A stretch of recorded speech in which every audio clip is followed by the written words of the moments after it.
wealth of knowledge, especially when it comes to like the vegan lifestyle, which I know you can appreciate. It just Hey, I didn't know that. as a whole. And I will say this too, not to make this the King Los room off the rip, but I think I met Los when he was like 18. Oh, So so to just see like the level of growth in a person is unreal with him. It's kind of unmatched. So salute to you, my brother. You was always one of the dopest rappers ever that I've heard. Not only had the privilege of working with, but just as a human being coming full circle. It's pretty big amazing, man. facts. Pretty amazing. So listen, man, let's kind of get into it. Shout out to everybody that's here. Welcome to another episode of Unquantized Podcast. Where is my air horn? There we go. There More we go. fire, There we go. more fire, more fire. How's the volume? If the volume is good on the air horn, give me a 111 in the comments. You know what I mean? If it needs to go up a little more, give me a 222. But it's blowing my ears out. Yeah, he destroyed LA Leakers for sure, for sure. Yo, Oracle Trizs, Yes, salute. sir. Man, hey, Slim Trill, what up, What bro? up, bro? Man. Slim Salute, salute. Trill, what up, bro? Oh, and Everybody, I, what's up? I'm a DM you, Slim Trill. People been hit me about the hiring thing. I actually, you know what? This is one of those talk about the business stuff, but Let's do it. we probably should talk about it off. But I had made a Behind the scenes, in basically, front of the scenes. yeah, I used the table of air, and I made a form There of you like go. a job application kind of joint. So I built that out. You know what I'm saying? So I'll send that to you if you want to, you want copy paste that boy. Man, please, bro, please, please, and shout out to Yeah. you for getting on Airtable. Oh yeah. And that's another thing. I need to see which one you got because I paid for it, even though Yeah, I don't know which one to get. I just bought one. I was like, man, forget it. I know I'm gonna end I, up paying for something. I pay for the big boy joint. Oh, okay, you ain't Yeah, playing. nah. I'm out here in the world. I'm out here in the world being for real. I'm being for real with the Young with the data. Joey on the track. What up, bro? Damn, Joey. I go way back with young Joey. But, bruh, so I know we got a lot to talk about, but I kind of want to get into a topic that's been coming up. It came up like 4 times this week with me. Um, I was talking to Realistic yesterday. We was having a little business meeting. This came up, and I talked to EA Ski a lot, and he's like the king of analog everything. He's an analog purist, and the topic that I'm Right. talking about is the difference between soft plug-in emulated hardware and samplers. So it's a whole big debate on this plugin is supposed to sound like, let's say, a SP1200, or this plugin is supposed to sound like the SSL, and everybody gets Right. caught up into this whole it's not a real SSL, and then there's the flip side of the argument where it all the consumer won't know and it all sounds the same. All of those are actually true. So I kind of it's not even a question. I kind of just want to make a stance on it, tell my viewpoint of it, and then I guess people could agree or disagree or whatever in the comments. So what I'm thinking, like let's say the SSL plugin doesn't sound like a SSL board, like an actual SSL board, analog. No, it doesn't. Not Right. not at all. Listen, but it may have characteristics, but it just won't. I don't care who makes it. It could be Waves, it could be Dave's, it could be whoever. It does not sound like the analog version. But where I think people are failing in the argument, or what starts the argument anyway, is that while it may not sound exactly like an analog board, I think of plugins like that more as a filter. You know what I mean? Like it's gonna change the sound of whatever you're working Right. with. So does it sound like an SSL? No. Let's just get that out the way. But does it sound good? Does it take the sound and Right. it's better than where it was? That to me should be the only qualification for using a analog emulation plugin or analog emulated sampler. To me, it's no difference than a filter on Instagram for pictures. It's going to color the sound Right. For nothing else, it's good for summing. If you're running different sources through one thing, they're all going to have the same, for lack of a better term, filter on them to sound like they are tied in from the same source. That's how Right. I view these plugins when I use them. And that's why I never had a problem or never got caught up in the argument of whether the S2400 from I can't, pardon me for forgetting the company's name, but whether it sounds like an SP1200 or not, like it doesn't really Is matter. it It's is it Isla? It's Isla, something like yeah, that, right? Okay, Isla, okay. I believe it's Isla, and Isla. and I want to get it right because I know it's named after the founder's daughter, so I want to make sure I pronounce that right. Oh, word. Isla, yeah. But my thing is this: does it make it sound good or not? Now, as to the part of that, will the consumer know? No, probably not. No. But as a producer, my thing is whenever we get caught up in these things, these arguments or these back and forths, the question to always go back to the baseline question: does it make your shit sound better or not?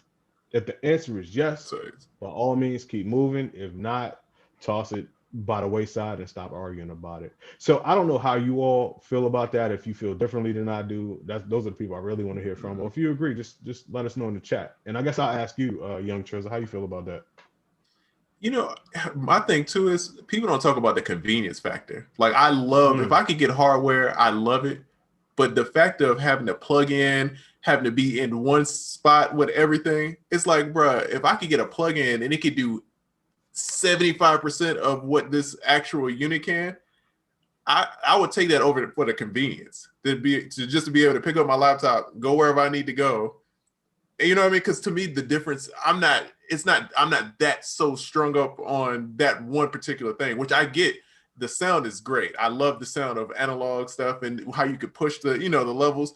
But for me, it's more about like, I'm trying to make beats when I can, convenience, Right. in and out. You know what I mean? So for me, it's never that big of a deal of like, this isn't exactly what it is. Because even if you look at the Renaissance, it doesn't sound like the old NPCs, and that's hardware and hardware. I mean, it's some software emulation in there, but to me, it's still not the same thing. So you're never going to get the old sound without getting that classic kind of thing. But with that classic kind of thing comes the classic routing and exporting that you have to do. And I'm cool on all that, bro. I don't want to track out That is true. individual stems like that. No more, bro. I'm No, cool. that is true. Matter of fact, one of the first blogs or videos Realistic did for soundoracle.net was analog versus digital. And we don't have to really get into all that, but you bring up some interesting points. With plugins, your plugin is not going to break down and you have to ship it off to get service, and it's going to cost you a couple hundred, couple $1,000. But will it make your stuff sound better as far as depth, warmth, blah blah blah? Yes, it will. It's a give and take for all of them. So I think it depends on where you are and what your needs are, and also where your budget is. Because That's it's facts. easy to tell someone to go analog, but they may not have a go analog budget because that shit is expensive. If you can afford it Yeah. and you Yeah, do your really thing. care about certain things, by all means, go for it. I mean, I have a few pieces that I went for it with, and then there's a few things that I go for the plug-in version with. But I think the back and forth for that, I think we need to dead that in 2021. That's a big fact.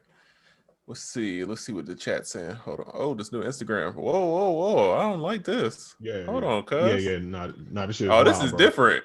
Oh, this is This different, shit is different. wild, wild. Yeah, yeah, yeah. Okay. All right. This I was not expecting that. All right. Sorry. This chat is Getting your bearings completely together. different. Yeah. Shout out Sebastian Beats, Young Panzu. Let's see. Synthwiz says, I love hardware for the tactile feel and sound, especially when there's no deadline attached to the production. Hardware is amazing. No, that's facts. I'm not mad at that. Mm.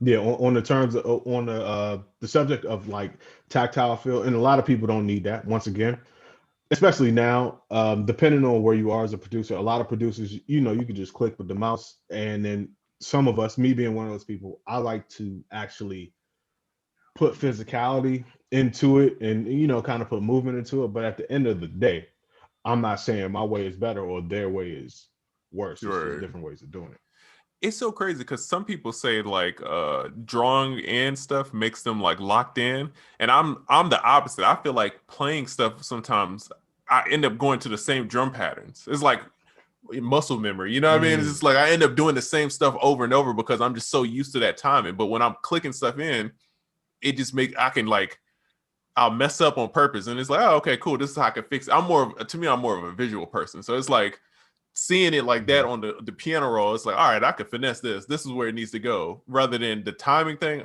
I'm like coordinated enough, but I'm still a little awkward when it comes to my drum skills. You know what I mean? I'm no Beats by J Black over here. You know what I mean?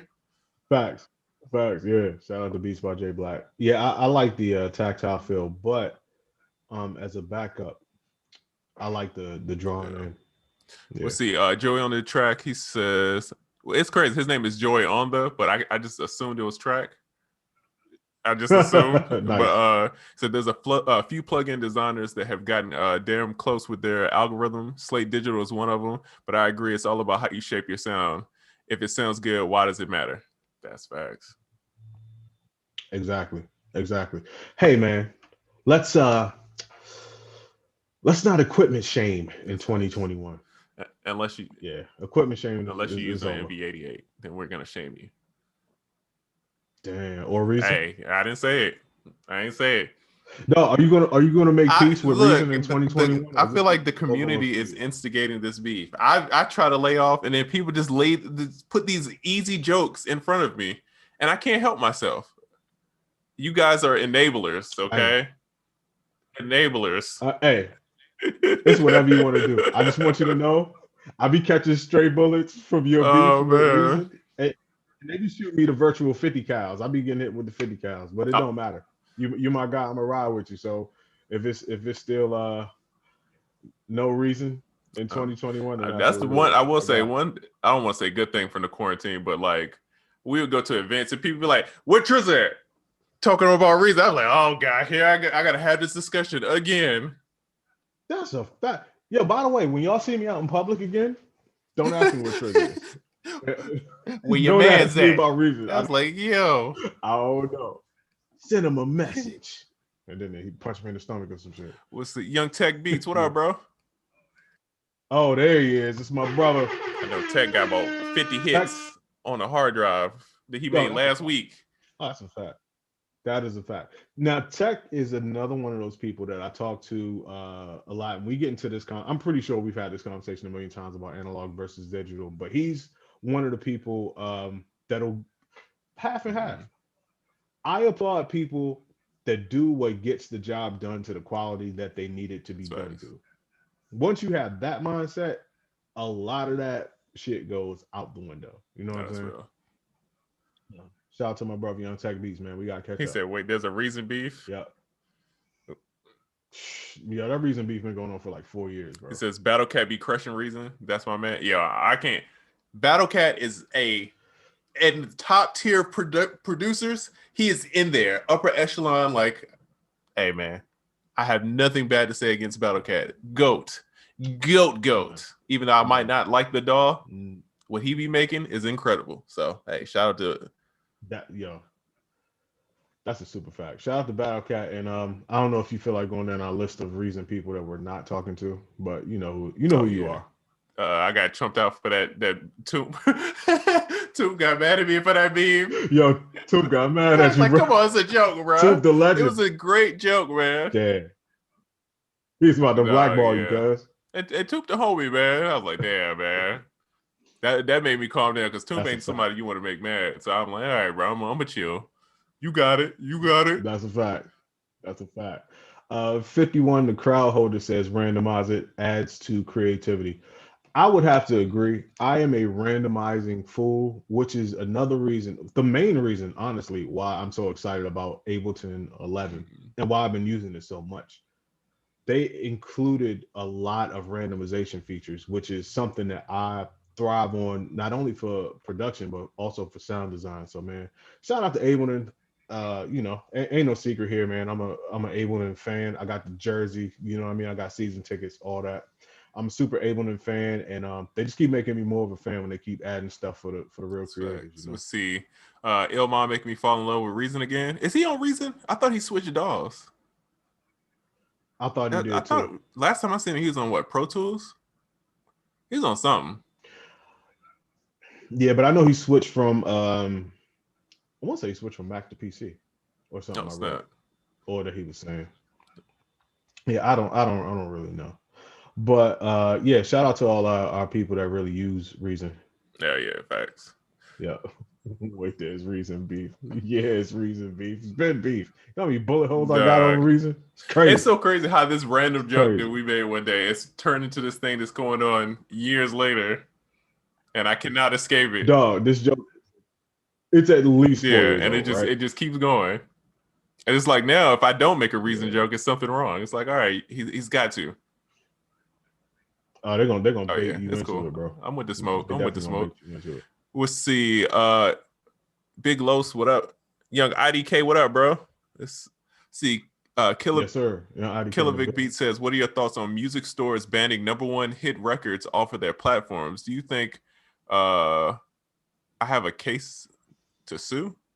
Hold on. So, what do you mean? Why would they ban? So, music stores are banning #1 hit records off their platform? I've never heard of that. Also, is this the most creative way to flex about making a #1 hit? Right. I think so. I haven't heard anything about this. I think so. I'm trying to think, why would they not want a #1 hit on their platform? Yeah, I don't know. Yeah, school us on that. Let me know. I'm a little confused. I never heard. Because if anything, I never heard. I would ban all the random trash ones. That would be the first off my list. Like, yo, hey dog, you ain't put no kind of mix, ain't no EQ on this record. Facts. Yo, Tech B say Ableton gang for sure. Bruh, I think I got a hack for producers. It's not that in depth of a hack. It's just something that I've seen work a lot of times because it has worked for me and it has also worked on me and continues to. So the hack is how to get a few more people to check your Instagram profile. Really simple, right? You have somebody that you admire, that you salute, that you rock with. Let's say somebody that sells a product, like me, sample packs. When producers make stories or videos using my sample packs, I will often appreciate the compliment, appreciate the patronage, and I will often post it to my stories and tag them in it. And every time I look at those particular stories, a lot of people click on that name. Oh yeah. Like you would be surprised. It doesn't matter who the person is. The person could be completely unknown. But if I tag them and say, just shout out to such and such using the such and such kit, I'll come back 50, 60, 100, 200, 300 people that clicked on their name just to check out their profile. Now, what you do with the odds when it gets to your profile, that's step two. That's completely up to you. But I don't know how many people do that. But if it's people that you support, off the top, most easily it's sample pack creators that I can think of because that's the space that I'm in where it works. But yeah, like use that person's product or big that person up, or if it's an artist, maybe play that person's song, compliment them, tag them in your story. Most likely they'll see it, repost it, and those people are going to tag your name. It works every time. It's crazy because to me, you see that a lot in Clubhouse. Like Clubhouse is, if you give any kind of value, your followers will go up immediately, right? Because everybody understands, like, all right, cool. This person's like, we were just on a call. Shout out to Young Busy. It was on there for a minute. I had to be Young. I had to do daddy daycare for a second, so I had to hop off. But like, if you speak on there and people get value from you, they'll follow you. Instagram, Clubhouse. So same thing applies. It's like if you're giving value in your Instagram stories, or you showing that person like, all right, cool, I rock with your product, man, that's the quickest way to get me to look at something. Like, word, all right, cool. Let me tell you, I'm happy that you brought that up. So I am fairly new to Clubhouse, and the fact that I signed up for it, maybe I would say maybe a month and a half late, and then I didn't use it for a few weeks. So I started using it, let's say yesterday or the day before yesterday. So when I got on our mastermind call today, I had about 42 followers because I gave value on that call. By the end of the call, or at least last time I checked during the call, I had like 92 followers. Yeah. It went up that much just in one Clubhouse session. So with someone being new to it, I was able to actually see exactly what you talked about in the last what 2 3 hours. Right. I gained about 50 followers just from adding that little bit of value on the calls that we had. So you're right. Clubhouse is the way I for had to that. unfollow For people. sure. That was my thing that I learned with Clubhouse. All the ratchet people, I had to, even though y'all my friends, man, if I unfollowed you, it's because I just need to clean up because my stuff was getting too wild. My timeline on Clubhouse would be like the most random rooms. Now it's like either You got hit with that moaning yeah, room. I'm You was like, all out. right, bro, this is too much. And bro, that's for real. After that, I didn't get on Clubhouse for a while, bro. I'm like, all right, that's too much for me. But now it's like stocks, of course, like music production stuff, e-commerce, that kind of stuff. Like I'm with, so it's much better experience. So sorry, Joe Buttons, I had to unfollow you. Joe had too much Yeah, demon too time on much there for demon you. time for me, dog. Man, Hive Mind doing this Hive Mind thing, and we appreciate it. This is another instance of what I was just talking about. He says, I have an instrumental album coming out in a month starring melodies and drums from the Oracle and Trigger kits. Hey, He has made this his thing, smart. man. Salute to you. Yeah, he made this his thing over the last, it's been like 2 years or something like that, where he will make whole projects based off of our kits. And guess what I do? I repost them. I do. I do. Facts. Everyone likes a compliment, That man. is very true. You know what I'm saying? See, Yes, Joey indeed. says, how long do you think it would take a Logic guy to become a G in Ableton? Actually, I don't think long. I was a Logic guy and I went to Ableton. And here's the thing. To me, Ableton is two different DAWs, right? So you could use the clip view, and some people are great at the clip view. I'm more of a range guy, and the range is very similar to Logic to me. It's just more features with Ableton. And then even the new Logic update looks just like Ableton. So if you're on the new Logic, you're pretty much in baby Ableton. You know what I mean? Wait, so they got like a step view, session view, and all that? Yeah, and then even how they look, like the newest update to Logic, it looks like Ableton. It looked like they were like, oh, that's working. They hit them with the Instagram boy. You know what I mean? You know how Instagram is like, oh, that's working. Let's take it. That's exactly what they did. TikTok. Yeah. I got that. Oh, you want Reels? All right, cool. We got you. So yeah. I think it'll be a smooth transition. You know, I'm one of those guys. If you learn how to loop, record, the rest of it will follow. You know what I mean? And it's a bunch of tutorials on a lot of good stuff. Got you. This show I will not neglect the YouTube channel. Let me get logged in over there. Let's see. Ice Cold Beverage. That is a gangster name. That is a gang. Every time I feel like I keep seeing that, and every time I'm impressed. Like, yeah, that's gangster. He says, he said, I'm Ableton gang for years now. I'm learning FL20, but I'll be back on Ableton Heavy for 11. Hey, come on, man, talk to him. I'm not mad. I might have to. I'm probably gonna jump back on 11. You know what I mean? Gotta check it out. Yeah, I'm not mad. Hey, well, real quick, I clicked on YouTube and I seen the nigga. I swear it was you. I was like, wait, where are you at? No, sir. It's somebody else. No, I thought it was you. He is wilding too. I was like, bro, you want to talk about? No. Yeah. What do you guys think about Studio One? I don't know anything about Studio One. I used it one time, and this was eons ago. So much so that the thing that made it dope was I think it came with Melodyne, like built in, or that was the like selling that. point. That's what made me check it out. And boy, did I burn it up for 3 hours. After that, I was why did Studio One make me think of like old R&B producers? Like it makes me think of the Quiet Storm. Like I don't know why I associate Studio One with that. Like you ain't shit. Right. Why is that, bro? I'm trying to think. But you know what it is? It's like, I think it's because who like uses it. When you think of Fruity Loops, to me, you think of 808 Mafia, you think of Lex Luger, you think of all these like trap cutting edge guys, right? You think of Ableton, you think of all these people. Studio One doesn't, to me, all the people that had influencers were much older guys. So I think that's why I get that association. And then the rest of the companies have nobody. If you use Studio One in here, let us know you use Studio One, and if you're not ashamed, post your age.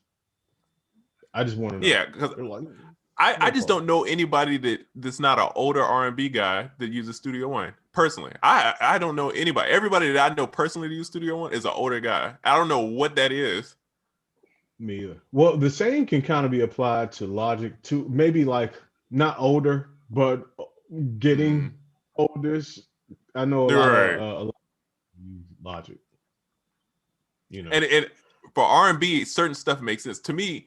The quantize on Logic works better for some reason when it comes to R&B. Like when you roll your chords and stuff, it's something about how it like captures it. To me, it just makes sense. Like Fruity Loops doesn't have a good quantize for that kind of stuff.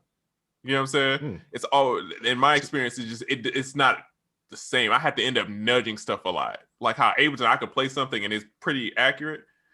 Fruity Loops sometimes is not as accurate, but Logic to me in that realm is the best. But I haven't been on Logic since 10 either, so I could be, you know.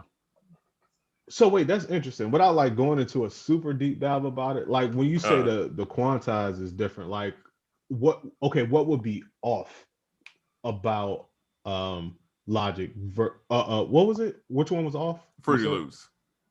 Yeah, Fruity Loops. What would be for some like? reason, How's it off? Well, I don't know if it's maybe my settings, but I've tried every setting, but it's always like a weird delay. And I don't know if it's because I'm using the Mac version of Fruity Loops and they still ain't all the way got it worked out, but I've always get little random bugs with it. And it's always like, no matter how I adjust the settings, it's always like off some, or it just catches a note. Like, you know how certain notes you just roll it, no matter what time frame signature I got it in, it still doesn't catch it right. To where Logic, I could just play whatever. And I just felt like it just got it. It just understood like, all right, cool, this is what I played. And it doesn't really move them as much. So I don't, in the piano roll, I don't have to do as much. And like Ableton the same way, I didn't have to do as much as I do in Fruity Loops. But to me, it's other stuff that Fruity Loops is great at that I don't mind it. I don't care. You know what I mean? Got you. Man, well, that's funny that you mentioned it. So to me, a lot of stuff that I would be doing now, especially like making loops, some of my stuff would be two on, but I would want to use quantize. So here's what I did in a nutshell, right? I did a whole day of making drum patterns and playing stuff unquantized, favorite show.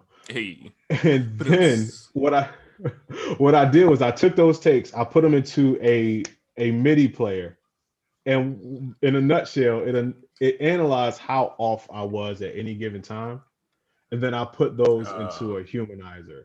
So now I have a randomized setting that I click quantize, but it'll randomize randomly between how off I was on those takes I recorded that day, if it makes sense. So what I'm saying is now I have a unquantized randomized quantize setting. So I can click quantize, a quantize setting, which is unquantized, and it's going to shift, give or take up to 12 milliseconds this way, or up to 12 milliseconds or 20 milliseconds that way. And that's what I've been rocking with. Like that's been my quantize on everything, man. If you didn't get that, it's okay, but I encourage everybody to get into some type of automation or some type of randomization structure. It'll change your life. That's facts. Jordan Person says, ever use Machine as a plugin or Fruity Loops as a plugin in Ableton? I only use Machine as a plugin in Ableton. I've never used Machine standalone. Also, I don't use MPCs as standalone either. I run those inside of Ableton. Basically, any hardware I have that has a software component that doubles as a VST, I always run them inside my DAW. So you don't have to worry about like syncing, even though you have link and you have MIDI cables and you have things that'll sync different programs to each other. I'm like, if they're all working in the same DAW, they're all running off the same master clock, and you don't have to worry about any of that. No cables, no link, which link is dope, but unless you're collaborating, to me is kind of pointless, and it's depending on your Wi-Fi. Like If you could just run that program inside of Ableton with no problem, that's the way to go. Does Rewire still work well? Because when I was using it back in the day, it would be cool at points, and then it would be all these random glitches. And that's exactly what got me on to Ableton. Is I would rewire. I just would use Ableton for sampling, like the stretch samples and stuff like that. And then I was using Logic, and then my Logic started acting crazy, and I was like, I need something to make beats in. It's like I kind of know how to use Ableton, and I ain't looked back since, bro. That was the end of Logic and me. Yeah, funny enough, that's how I got into Ableton. We found out Ableton had a great game plan with the rewiring thing. Oh yeah, they was like, we taking over. Facts. I would rewire Ableton with Cubase at the time. Same thing. Stretching samples and just being so amazed. Like I would just throw whole like songs off a record in Ableton and just sit and literally watch it quantize the song, and I could play my drum pattern from Cubase and all that, and it would sync up. And I was so amazed. And then it just dawned on me one day, like, yo, you might be able to just do all this inside of Ableton and not have to even use the Cubase aspect, because what you're doing in Cubase is pretty standard for anything. And that's what got me to Ableton. Same thing. Thanks. Let's see. This is interesting. Oracle, tell them us blind people want accessibility support for Ableton. It's a good feature. Definitely. Definitely. I will tell Ableton that. What computer do you use? On Windows, there's an accessibility feature that may read title bars and button headings in Ableton. Yeah, but I think I only know the PC side. I don't know the Mac side, so I think you might be covered. However, I'll reach out to them for sure, because that's something that's needed. You know what I mean? You gotta make your product to be dope and easy to use for everybody from all walks of life. So I think that's a really dope suggestion, and I will definitely reach out for that. Me personally, I've made something that announces things to me in Ableton, but that was just something I built for myself. But I'll reach out to them and see if they plan on baking anything in like that, because I think that's dope. I mean, I will say Ableton is great with listening to the community. Like they will sit down and like take advice and like, all right, cool, this is what you're trying to do. So, hey, man, tag them on Instagram too. Let them know. That's a fact. We'll see you. Okay, hold on. So this goes back to the number one joint. So IDK says Spotify is removing songs if they feel streams are being manipulated by bots. Something along those lines. I know DistroKid was somehow involved or mentioned, right? Okay, so then Killer Vic says, got you. We had a song called Patriot that hit number 1 on hip hop iTunes chart. Shout out to you. Number 9 in all genres and number 26 on digital sales. DistroKid sent out a small email saying the stores wanted it down for no reason. No bots, all organic, no playlisting. There's got to be something to it though. Did you reach out something because to them? Yeah. It just because business wise that wouldn't make sense unless it's some kind of flag. You know what I'm saying? It's something. Yeah. They might have suspected some type of foul play going on in there. Because and this is real time, and I'm not saying this is the case, but like you might not think it's bots or something involved, but somebody in the process might have something. Bro, I've done seen so many times where it's like you think that this is how the rollout's gonna go, and then somebody paid somebody something else on the side to get this in here, and you never know. You know what I mean? So I would look into it, because business wise, it doesn't make sense. Why would you remove something that people love off the platform? You get what I'm saying? So I would hit them, ask for reasoning. I mean, I know sometimes with these strikes, they be like, we got a copyright strike for the podcast. They said we were playing a Kanye song. We don't play music. No music. No, it's like, yo, but you know, if you hit them and you just keep fighting it, you know, either they're gonna have to give you an answer or they're gonna have to put it back up. But something's weird about that. I definitely think something's off about that one. Honestly, I would fight it, because you don't know. You may be joining a growing army of people that are having that problem too. So you may just be helping bring light to a situation that they may not be taking seriously. So by all means, man, fight it. Write to whoever you got to write to. Find everybody that you got to write to, and write to all of them for sure. And the common thing is DistroKid. That is the common thing that I've heard in in all of those things. It's an issue somewhere within that. So, you know, look into that. Wow. Let's see. Smoking Ace says, "Man, I still haven't gotten to Clubhouse. It isn't working for me." Yo, I didn't notice till Oracle said it. If you're on Android, it's a different Clubhouse, and then if you're on, I was about to say Mac, but Apple, it's a different Clubhouse.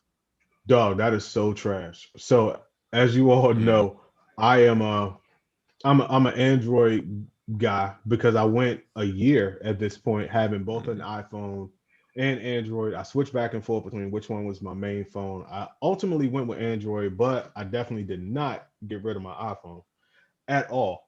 I still use it, and I signed up for Clubhouse on Android. Realistic was like, yo, because Trizz sent me an invite, and Realistic sent me an invite. I got a lot of invites. No one could find me on that joint, right? So then I was like, well, let me switch to my iPhone, sign up again. By the way, I was able to sign up with the same username on both platforms. So that really shows me that it's two different platforms altogether. Because I was able to get Sound Oracle on both of them. But yeah, ultimately when I signed up for the iPhone app, of course now I can see everybody. I'm in all the joints. So for the Android users, it's not that Clubhouse isn't working for you. It's just like two different platforms. And of course, as you know, there are more iOS users than Android users. So in a sense, Android Clubhouse, if that's a thing, is trash. I feel like Android Clubhouse is gonna be turned. I feel like it's gonna be. I don't know why I just assume it's gonna be turned. That's gonna be the dark web. That's gonna be the dark web. Because Android is like either super high class or it's super ratchet. You could go either way with Android. You know what I mean?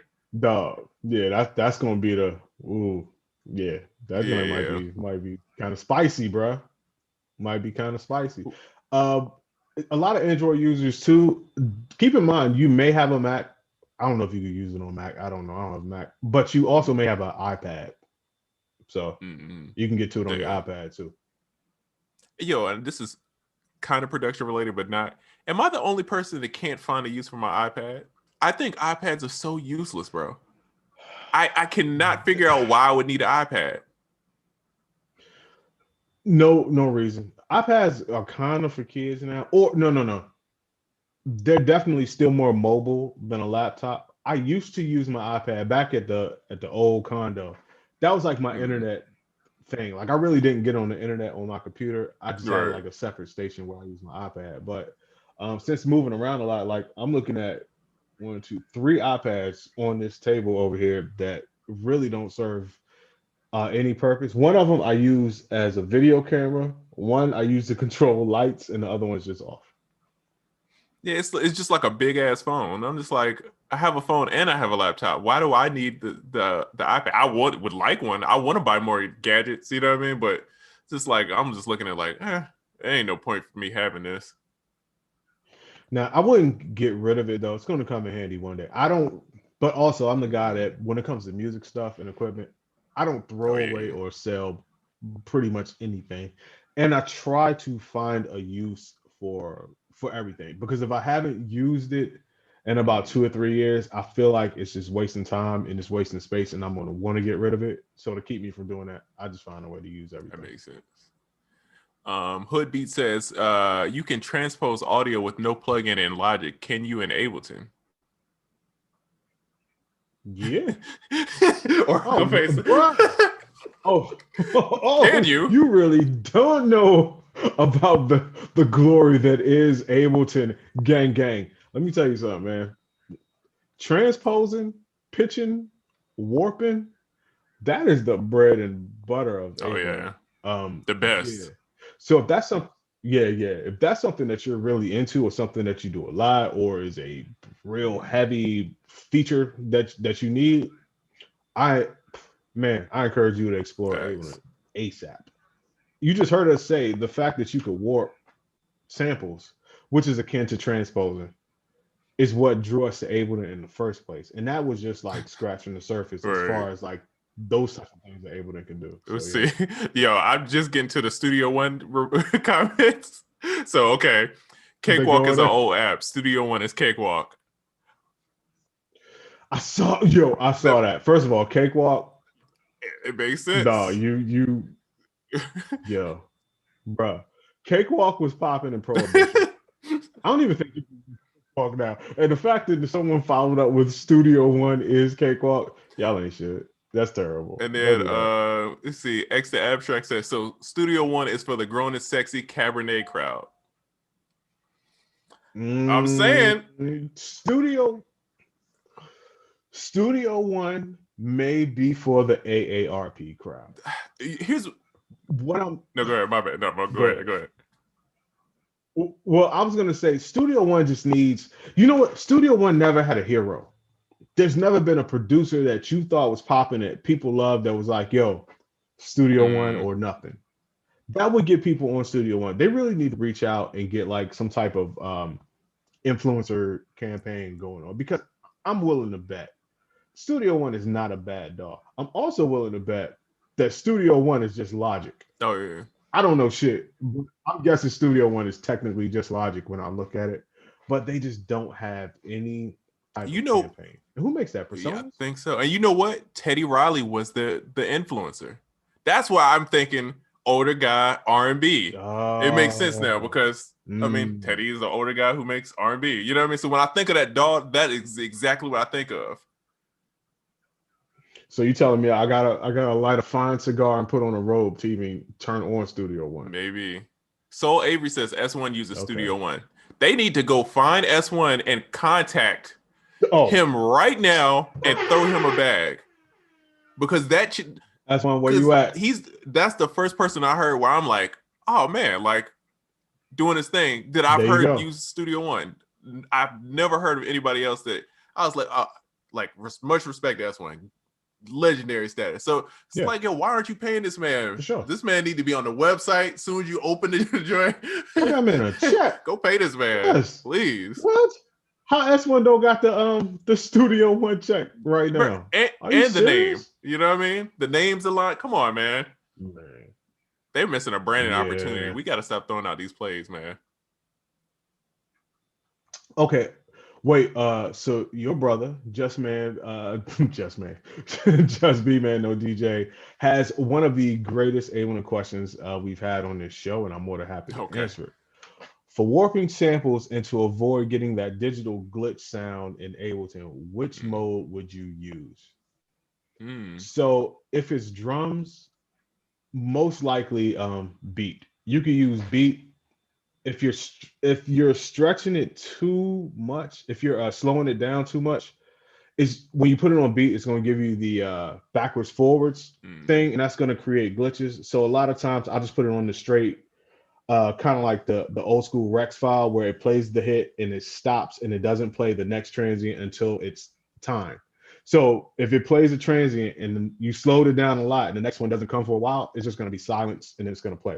For the most part, you're not going to slow down that much to where you're going to have huge like 1 or 2 second gaps in your sound. So for drums, put it on beat and put it on straight, but experiment.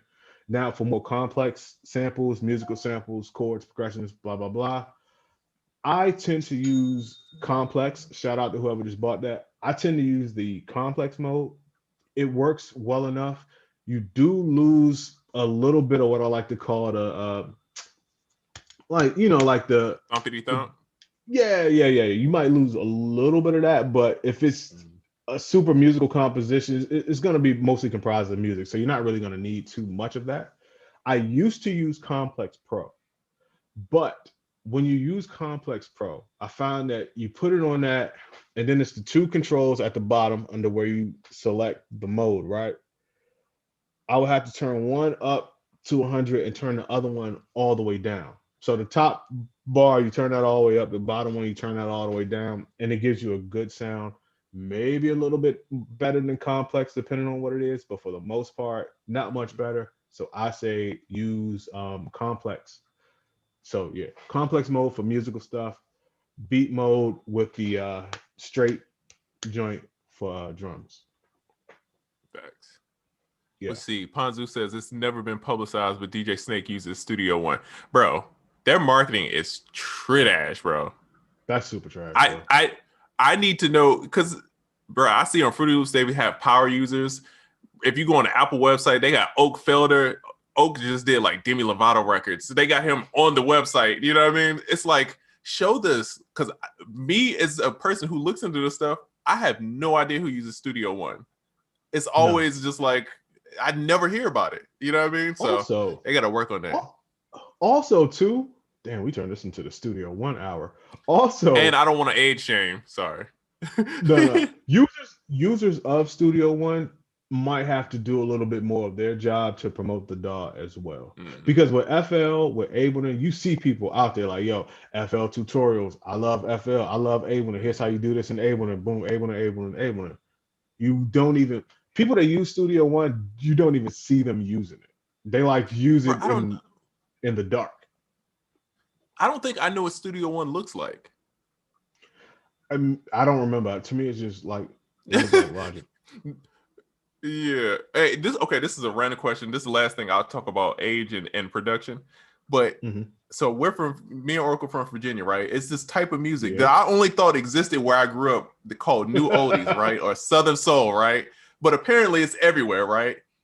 I still cannot figure out how this music gets distributed, because now with streaming, how are all these older people hearing these new songs? Because they're not on Spotify.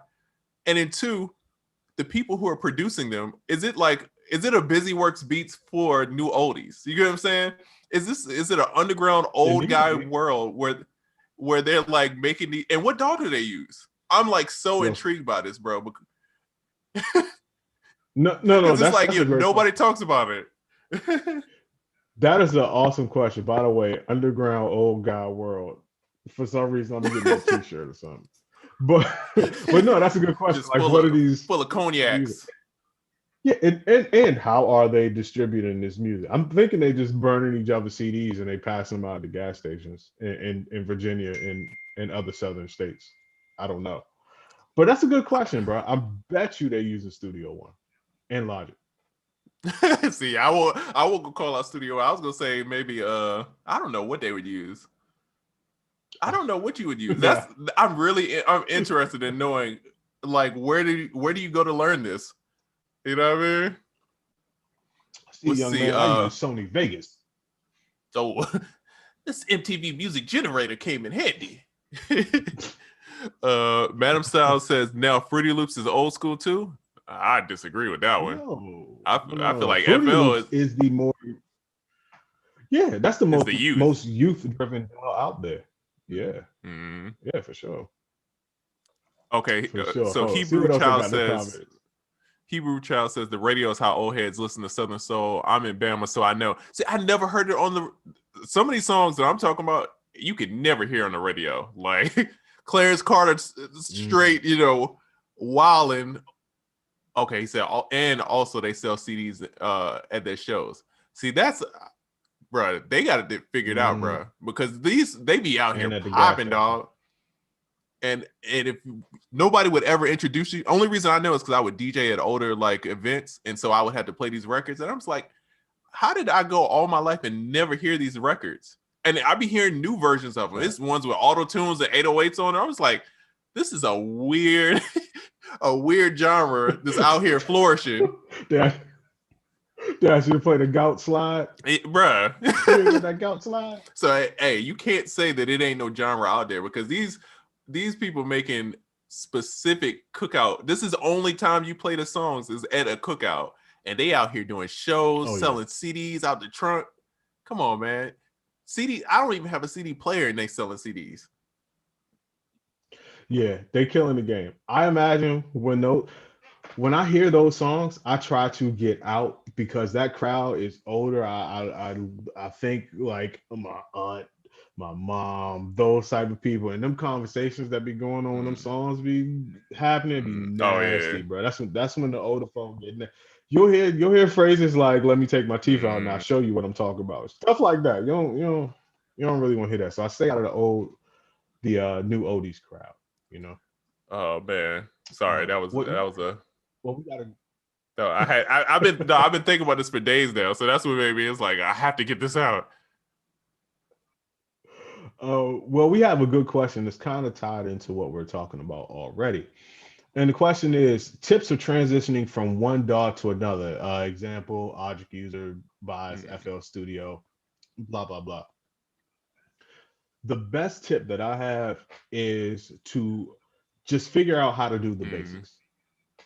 when you get a new DAW, you're gonna want to do basic things. You're gonna want to know what a quantize is. You know, you're gonna want to know how to record. You know, the usual suspects of things that you want to do.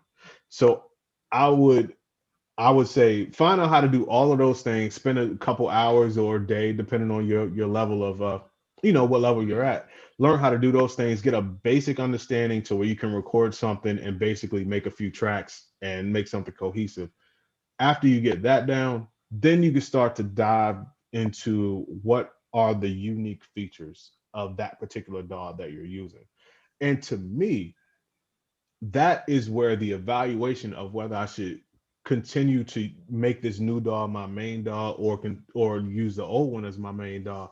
It gets into those additional features, because if I'm using Logic and I want and you know, I know how to do all the basics, and let's say I got FL, and then FL offers this, that, and the third that Logic might not have offered, and I'm like, oh, that's crazy. That's what's going to take me from Logic to FL, or wherever, from wherever to wherever. So yeah, learn the basics first, and then get into the features that make that DAW unique from other DAWs, and that will help you make a decision. Big facts.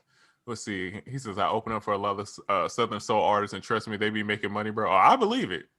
Because it's one of them underground, like, that's like if someone says, like, Kaytranada's making money. Like, I believe it, because he out here, it's very niche, and you only could go to certain people for it. So I'm sure they is out here caking. Yeah. Buying all the Cadillac DeVilles. Facts.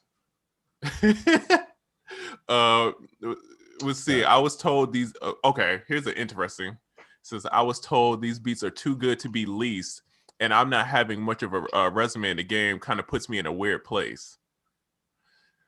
And whoever tried to help me really care more about themselves than me, which is fine. But I'm not trying to get fucked over. Okay, all right. It's a lot to unpack on this one. All right. Who's telling you that your beats are too good to be leased? Because leasing is just a form of selling beats. If you don't have a resume, sell your beats, bro. Like, why? I'm trying to figure out who is this person of influence that is like controlling. Well, yeah, too good to be leased as opposed to what? Yeah, sitting on your hard drive, giving it to them, right? Or you know what I'm saying? Or they're like, oh no, you need to be the next. You should be the next Timberland or something like that. You don't need to be out here leasing your beats. Yeah, I would evaluate that person, how much they know, you know, where they're at within the scope of things, because that just sounds, honestly, like someone cutting you off from revenue that you were probably thinking about pursuing if you weren't already. And then the part he says, whoever tried to help me really care more about themselves than me. That's going to be 90% of people. They're going to care more about themselves unless you're their child. You know what I mean? It's kind of how it works. You know what I mean? Self-preservation. Yeah. Number one for all living things, self-preservation. Yeah. So, I mean, I guess the biggest takeaway I'm getting from reading this is, why are you so concerned about whoever this person is what they're saying? If you want to sell beats, if you want to lease beats, go try to lease beats. If it doesn't work out for you, then try something, try syncs. If that doesn't work out, try placements, right? It's not a one shoe fits all for anything. You know what I mean? But you're like trying to double dutch, but you're not jumping in the jump ropes yet. You're not getting in the circle. You just looking and be like, man, I want to double dutch. You know what I mean? It ain't gonna work like that. You got to get out there. And two, the biggest thing is, you don't know if your beats are good. It's not up to that person. It's up to the artist to tell you if your beats are good. You know what I'm saying? So that's just a weird. Don't listen to whoever you talking to. Don't listen to them.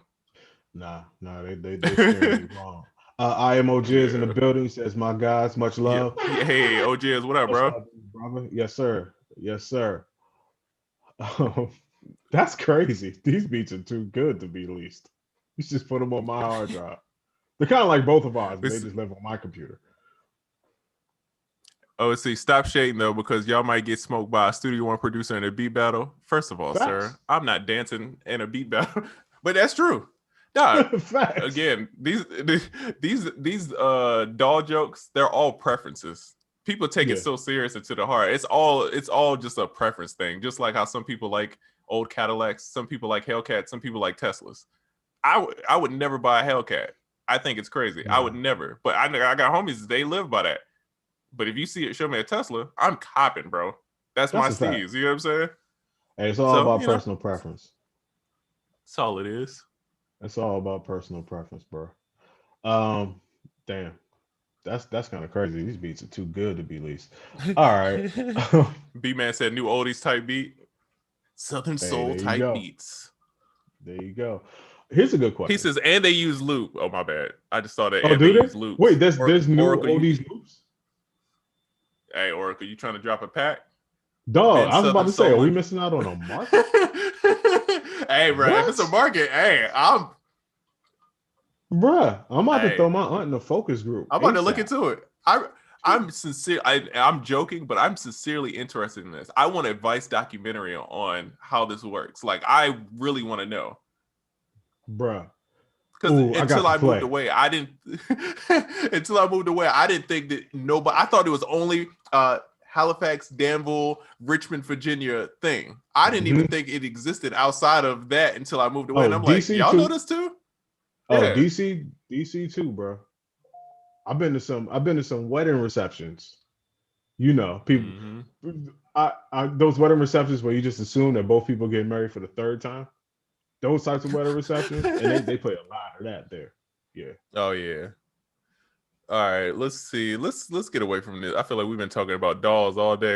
You had a Yeah. question? Well, I do. How do you determine? Let me start that again. How do you determine where your target art? Take three. How do you determine where your target audience is currently congregating online? Okay, it's a few ways to find that out. The easiest way is to me to ask them. You could just randomly ask people. You can identify 1, 2, 3, 4, 5 target people that are in your target audience. You could ask them what they do, where they hang out at, Mm-hmm.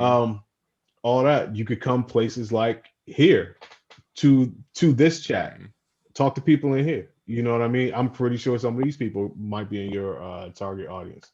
I say just ask them and just be on the lookout. Now, I will say, Clubhouse could be good for that. Clubhouse could be kind of good for that, considering it's all talking. You could get on there and just ask a question to a room on Clubhouse and figure it out there. There's several ways to find out, but the Right. most apparent to me is to ask them. Okay, so this is the guy that was talking about that had the weird advice from people coming in. I just want to address this because this is kind of so okay. It says it's multiple people, but not having a resume doesn't make placements easy. I got about 7 beats that will be Rick Ross type beats and Polo G. Again, I think it's a combination of you're being led wrong and then a certain amount of arrogance. Right. And I'm saying this respectfully, right? I'm saying this as a like looking from the outside in. You saying you can assume that there'll be Rick Ross top beats and Polo G, but until they get to that person and they pick it, you have no idea, right? Because they might not, Rick Ross might not even be on that kind of vibe. So you're just assuming, right? So the best way to prove concept is go out there in the world and do it, right? And then you're saying a resume doesn't make it, not having a resume makes it harder to get placements. I don't necessarily believe that's true. I think a resume helps you get paid more, but it's not like people are like, you know what? Who he work with? Nobody. All right, cool. If it's a good record, it's a good record. I don't think people are caring about who did it, especially now where everybody can make good beats. You know what I mean? It's just like it's to me that's not a concern. So you're worried about the wrong stuff. Again, work. Go try it. Go, you know what I mean? What does Frizzle say? Go make mistakes, get messy. You know what I mean? Like, go do it. Stop assuming that people are going to give you this and that you should be here. That's a arrogance. Go work for it. Also, and you know what I mean? Also, go ahead. No, I'm good. No, that's it. Well, also, like, if you're leasing beats, you now have artists over your beats. You have a better portfolio of work. It's one thing to have beats, it's another thing to have songs. You know what I mean? Plus, you never know the people that lease your beats, you don't know who's going to hear them. You don't know where they're going to go, who they're going to be. I just don't understand cutting yourself off from that leasing side. And while you're experimenting and trying to get to Rick Ross, Polo G, whoever you want to get to, you're making money in the process. Listen, don't ever cut off your options. Don't ever cut off your money. You know what I mean? Unless it's just something foul going on in the situation. Don't limit yourself. And also the people that are telling you that, stop listening to them. Like for real. Yeah. They steer you wrong. Yeah. Wrong. Someone here says, which email autoresponder service or software do you prefer? I personally don't have an email autoresponder service. I do have a customer service assistant. To me, that is the best way to go. That may not be for everyone, but I don't have an autoresponder service. I have a person. What about you, brother? That's fact. You know, I'm on the same Yeah, plizzy. yeah, you gotta. Shout Yeah, you out also to young have Mary. a person. Yes, sir. Shout out to Young Mary in the from the block. cut. Yes, sir. Let's see. I think I need some Sound Oracle and Trizs instrumental albums. Where would I find them? I want to hear more of their genuine production as producers, not just beats for artists. Oh man, on my computer behind you. You know, I keep saying I'm gonna put out something, man, and then I get caught up with doing other stuff, and then never do it. Yeah, same. My wife has been pressing me to put out an instrumental album for like 3 years now. It just, in the priority of things to do, it's just not there for me. But I would like to do that one day. I think it'd be fun. Yeah. I might do it. I got some records in the tuck that I've been working on, because you know I like making like remixes, house stuff that I could DJ with. You know, I might do that one day. You know what I mean? No, you got some fire shit that people need to hear. I do remember. I do remember, bro. Oh yeah, appreciate it. Let's see. Yes, What do you sir. think about Bandcamp? Have you used it before? Are you familiar with Bandcamp? Vaguely, but I have not. I have not used it before because I'm not a person that releases my own music, so I never had a reason to really dive into it or get into it. But have you?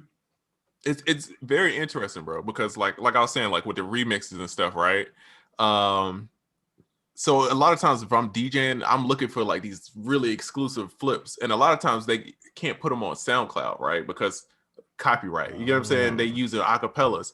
So sometimes it's producers and they have like their whole catalog on Bandcamp, and I'll buy them just so I can play them for my DJ. I can get the high quality. So I have like a lot of just exclusive remixes that I buy through Bandcamp, and it's a dope platform because it's almost like a Patreon in a way. It's like you don't have to buy the music, you could stream it, but if you want to support the artist, it's a cool way to give them some money. And then you could buy, I think you could buy vinyl from it and different stuff like that. So interesting platform. You know what I mean? Like it's one of those things where it's like I wouldn't think it would work, but it's found a spot. So hey, look into it. If you're thinking about getting on it, it might be a way to get out there because it's people on there and they be supporting. Facts. There you go. Tips from Okay, Young Trizz. what's y'all take about 90% sounding similar beats on BeatStars? Is creative falling from the shell? I think Crunk was more creative. Thoughts? Okay. All right. Here's my take on it. Controversial or not, I don't think it's going to be too controversial. A lot of shit does sound the same right now. Now, with that being said, it's not totally everyone copying everybody. It's kind of on purpose. You could say the same thing about, remember, like reggae and dancehall and rhythms. Like a lot of people use the same beat, but it was kind of by design. I don't think that there's so much emphasis on sounding completely unique now. And that's just my take on it.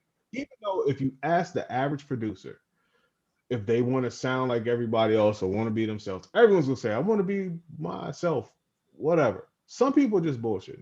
And the reason why I think some people into it for the culture and that's just a thing. Like things sound alike and that's what they like. Other people are merely being opportunistic. You know, i.e., copy and paste. That worked for this person. It's also going to work for me. And this is about to take me off on kind of a rant, but not really.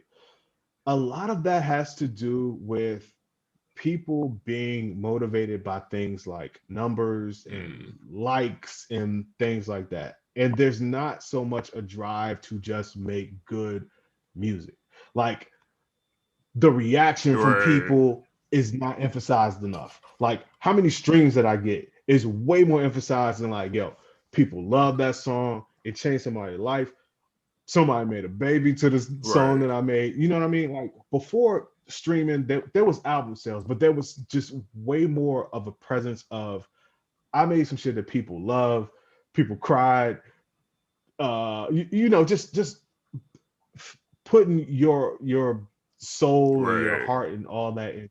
Now with everything kind of being more in the box, less need to be around and get the energy of other people. I think things are more being driven by metrics, and a lot of music sounds like it's being driven by metrics, like very formulaic. Got the 808, I got the this, I use the RC20, I use that.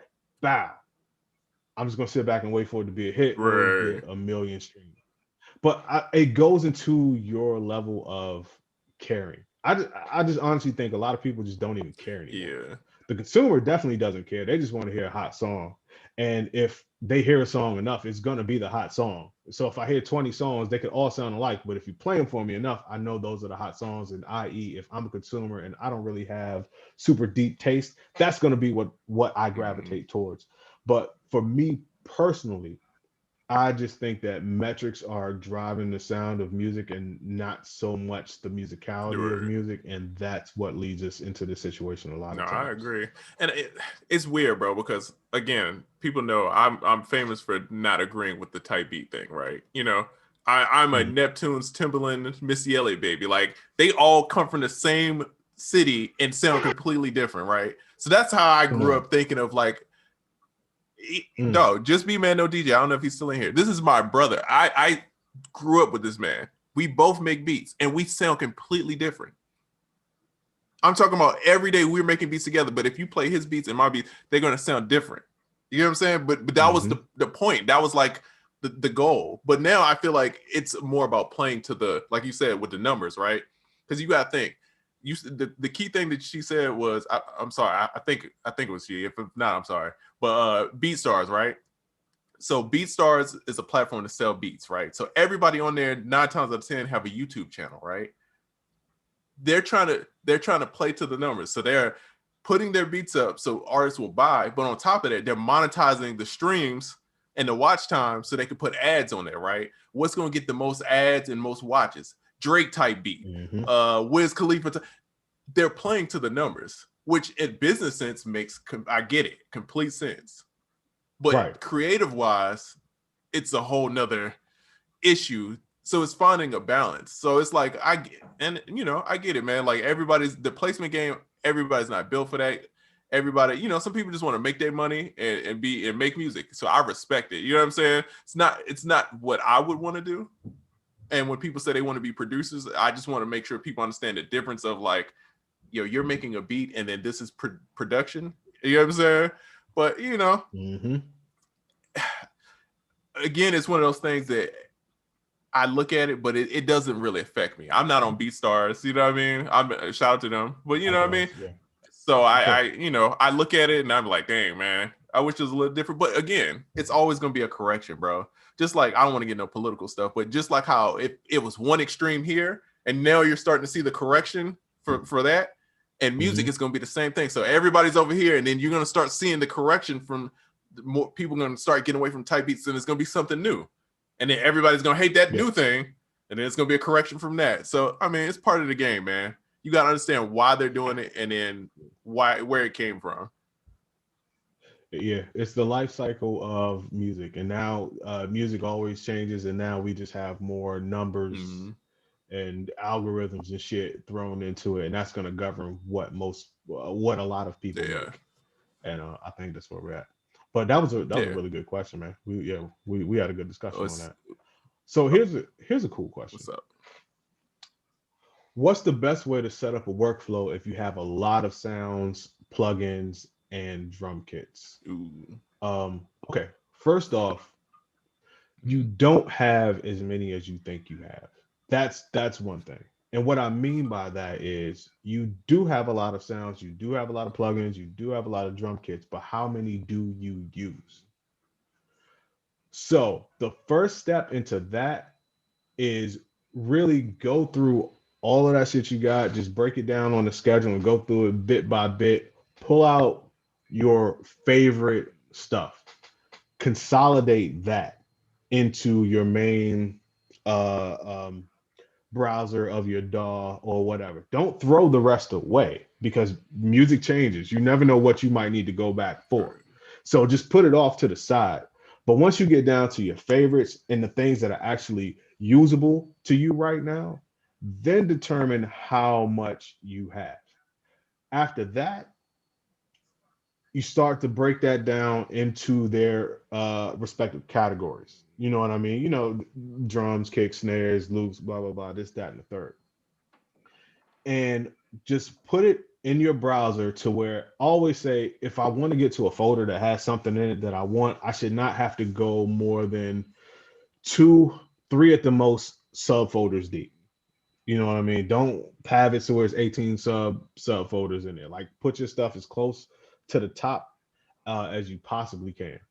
And after you get that down and then you're organized, I I think you'll have a better workflow at that point. But right now, when you're staring at a million sounds, but you only use 50, Yeah.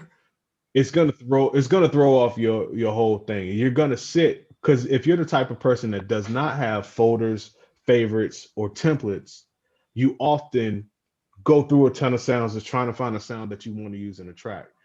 How often do you go back over all these sounds that you know you are never going to use on any given day? You need to purge those out of your field of vision in your main workspace. And then once you do that, your workflow will get tighter. Continue to refine that as much as possible and organize that. Last thing I'm going to say about that, organize things in a way to where if you had to look for them, it would be in a place that you would logically Right. look. And if I never know where to put something, I'm like, yo, if I lost this one day, what is the first word I would type in to look for this? And I'll make sure that word or those words are somewhere in the title. Don't be afraid to retitle Oh things yeah. also. And if you don't like retitling sounds, sometimes I don't. Just make sure your folders. My folders will have weird names with a whole bunch of underscores and dashes because I'll put words and phrases in the folder title just for when I want to perform a search. I know that those folders will come up for a specific word or phrase.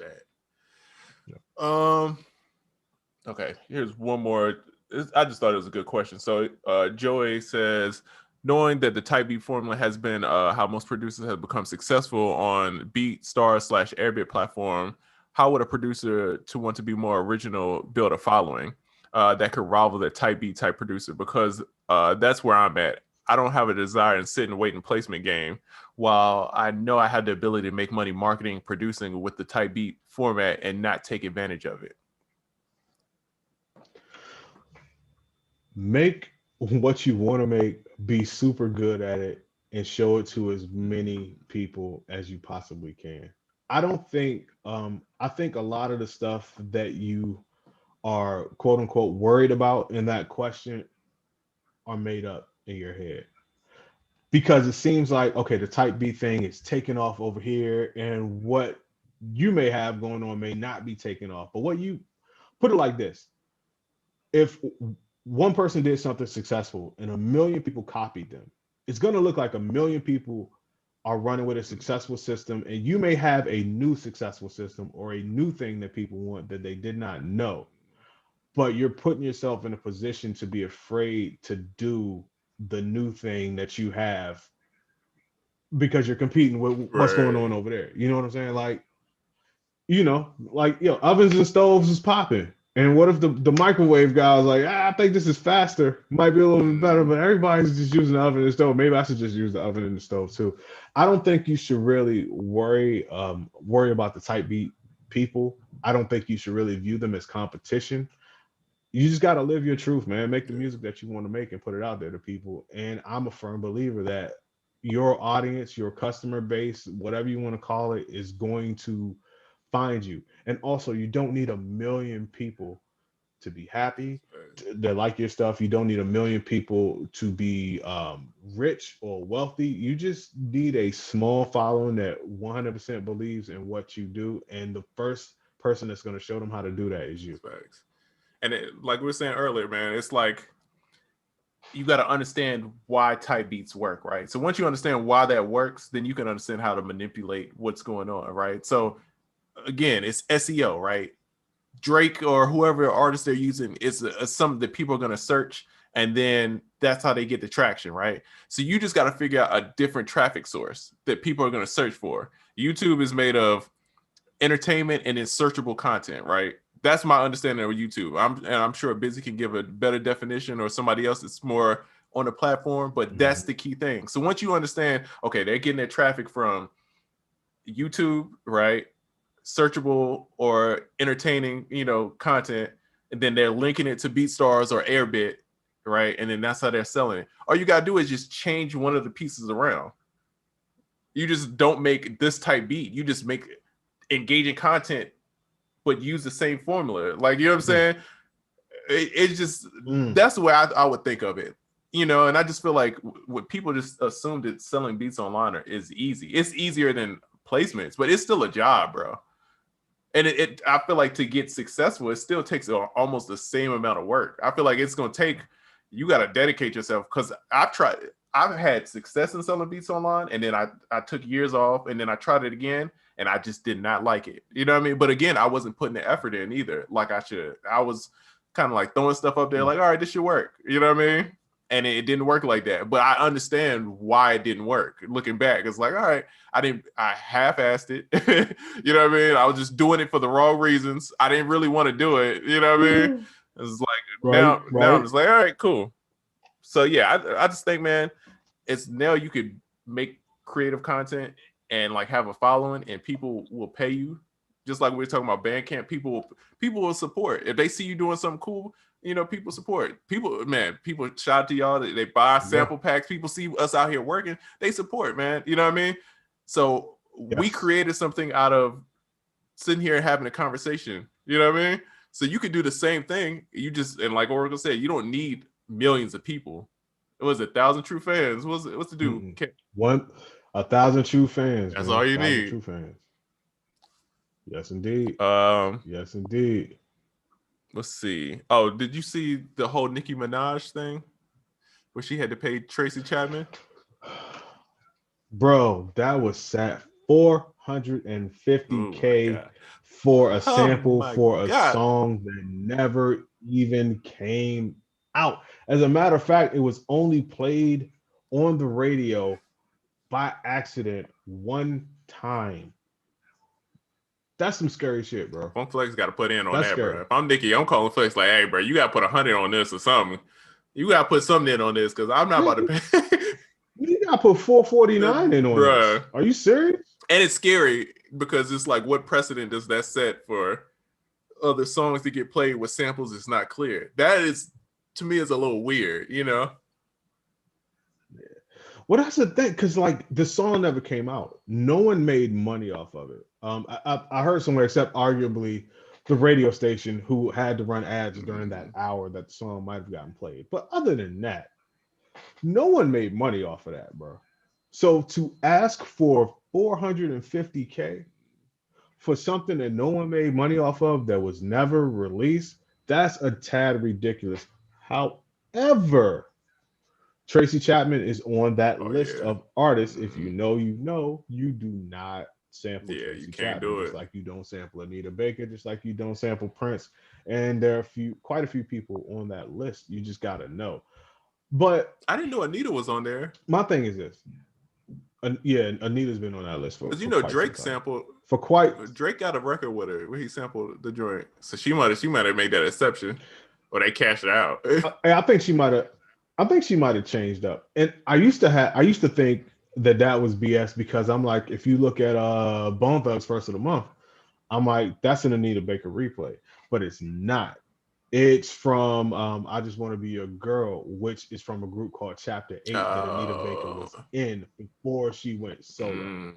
So saying all that to say, you're not going to find a whole bunch of Anita Baker samples out there. There may be some people that might be big enough to get the okay, but for the most part, she's on that list as well as a few others. And Tracy Chapman is definitely definitely on Was that the list. Eagles? So that's There's a unfortunate. few of them that's on there. Like, you cannot sample them, bro. It ain't even no.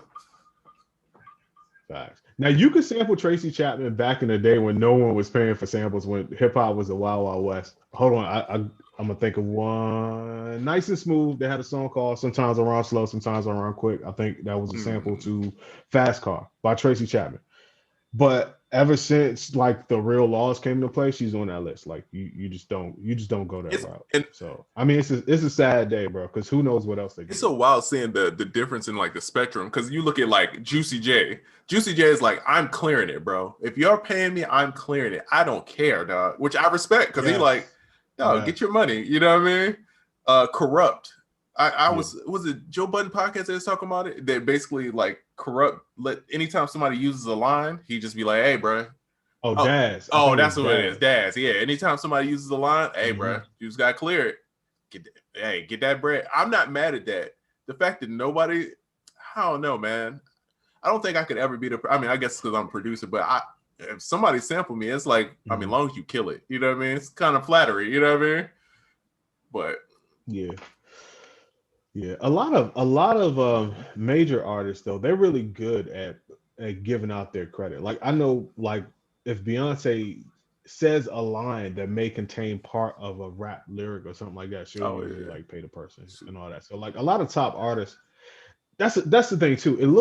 This whole thing looks like sample stealing type deal. We're like, no, artists of that magnitude, they're pretty good about clearing the samples. It was just one of them things like there was no need to clear the sample because the song was never coming out, or she said no, or whatever, and just something happened for how long is a song? Let's say the song was 3 minutes long, which is a long song.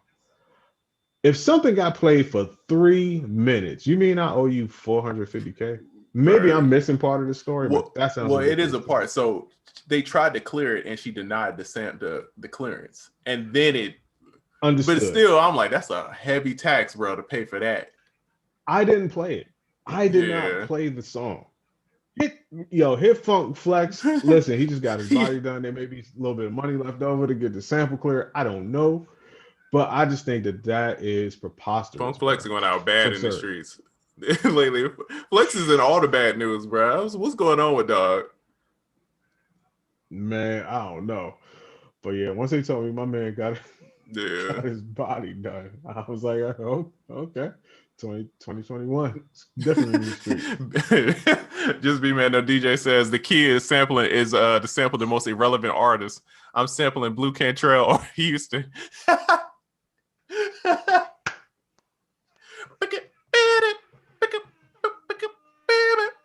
Oh man. Hilarious. Track stars. Let's see. Someone says, how do I adjust the depth of a sample or instrument in the stereo field? Okay. Panning, number one. Also, reverb. If you're talking about depth as far as front to back, I'm not sure what you're talking about.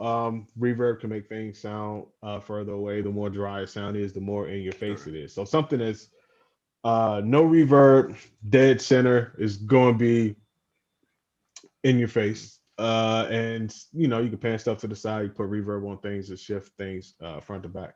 There used to be a plugin a long time ago. I forgot the name of it. No. Yeah. It was like a synth or VST plugin. And it had like an orchestra diagram in it, and you can kind of move. Oh yeah. What was it on the stage?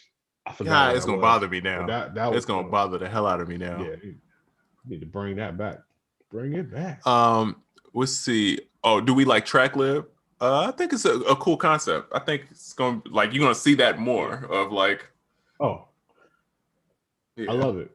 Yeah, I love it. As someone who's very much still into sample culture, I like the fact that there are companies, or at least a company, I know of two personally, that make things easier for people that like to sample and need to get samples cleared. I think TrackLib is I think TrackLib is awesome, man. I actually need to talk to somebody over there. I think that's what they got going on is really That's great.